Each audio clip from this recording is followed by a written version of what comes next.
그러므로 내가 말하노니 하나님이 자기 백성을 버리셨느냐? 그럴 수 없느니라. 나도 이스라엘이니요 아브라함의 씨에서 난 자요 베냐민 지파라. 하나님이 그 미리 아신 자기 백성을 버리지 아니하셨나니 너희가 성경이 엘리야를 가리켜 말한 것을 알지 못하느냐? 그가 이스라엘을 하나님께 고발하되 주여, 그들이 주의 선지자들을 죽였으며 주의 제단들을 헐어버렸고 나만 남았는데 내 목숨도 찾나이다. 그에게 하신 대답이 무엇이냐? 내가 나를 위하여 바알에게 무릎을 꿇지 아니한 사람 7,000명을 남겨두었다. 그런즉 이와 같이 지금도 은혜로 택하심을 따라 남은 자가 있느니라. 샬롬. 오늘은 월요일 아침, 피곤한 몸이시겠지만 하나님께서 주시는 힘으로 한 주간도 승리하시는 소중한 또 하루 한 주가 되었으면 좋겠습니다. 황명한 목사님께서 쓰신 죽음에서 삶을 배우다라고 하는 책에 생각해 볼 만한 글이 있어서 소개하려고 합니다. 옛날에 어떤 왕이 가문이 좋고 아름다운 처녀 한 100명 정도에게 여러 가지 꽃씨를 나누어 주었습니다. 그리고 가장 아름답게 꽃을 피운 그 처녀에게는 세자의 아내가 될 수 있도록 그렇게 안내했습니다. 왕은 꽃을 기르는 데는 많은 정성과 또 사랑과 섬세함이 요구되기 때문에 꽃을 피우는 것을 보면서 그 여자의 됨됨이도 알 수 있겠구나, 이런 생각을 한 것 같습니다. 몇 달 후에 왕은 꽃씨를 받아간 모든 그 여인들, 처녀들이 다 모일 수 있도록 해라 라고 했고 직접 심사를 합니다. 처녀들은 각자가 열심히 키운 그 꽃들을 화분에 담아다가 들고 왔습니다. 그런데 왕은 그 꽃들, 아름다운 화분을 보면서 별로 감동이 없는 것 같았습니다. 그때 구석에서 한 처녀가 고개도 못 들고 또 거의 울상이 되어서 꽃이 피지 않는 빈 화분을 들고 서 있었습니다. 왕은 그 처녀에게 조용히 다가갔습니다. 그리고는 그녀에게 이렇게 말을 합니다. 네가 1등이다. 가장 아름다운 꽃을 당신이 피웠다. 내 수레에 올라타거라 라고 하면서 그 처녀를 수레에다 태워서 왕궁으로 향합니다. 꽃을 피우지 못했던 그 처녀를 왕이 데리고 가는 것을 국민들이 보고 모두가 다 놀랐습니다. 그때 왕이 이렇게 말을 합니다.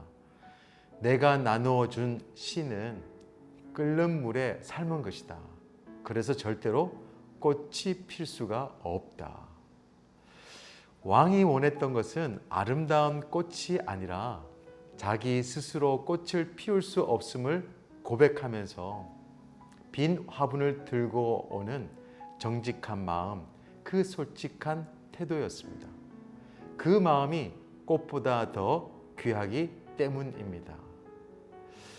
이 예화는 우리가 하나님 앞에 어떻게 서야 하는지를 잘 알려주고 있습니다.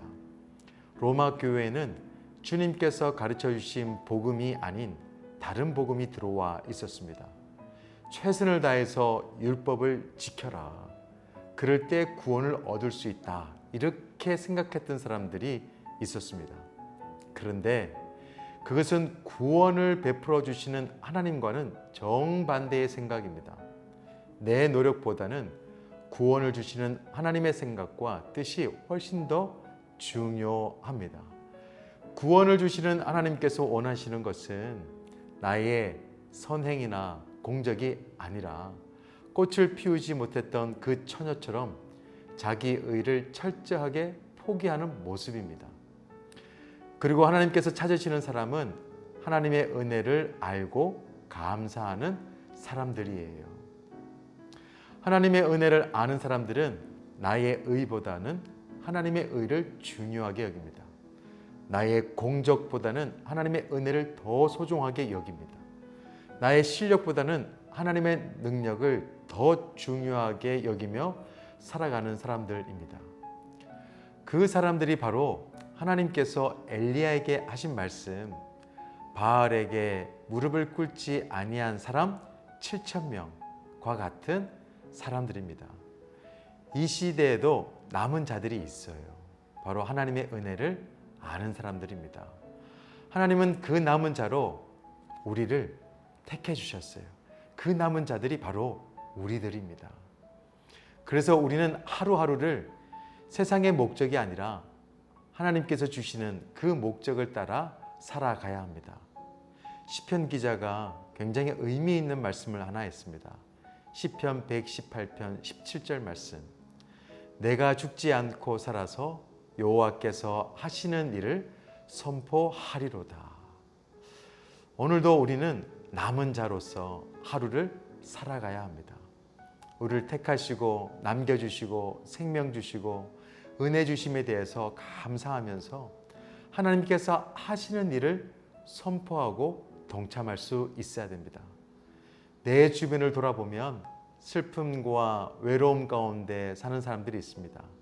그들에게 축복의 통로로 쓰임을 받고 낭만한 자들에게 위로를 주고 넘어진 자들에게는 일으켜 줄 수 있는 그런 삶이 되었으면 너무너무 좋겠습니다.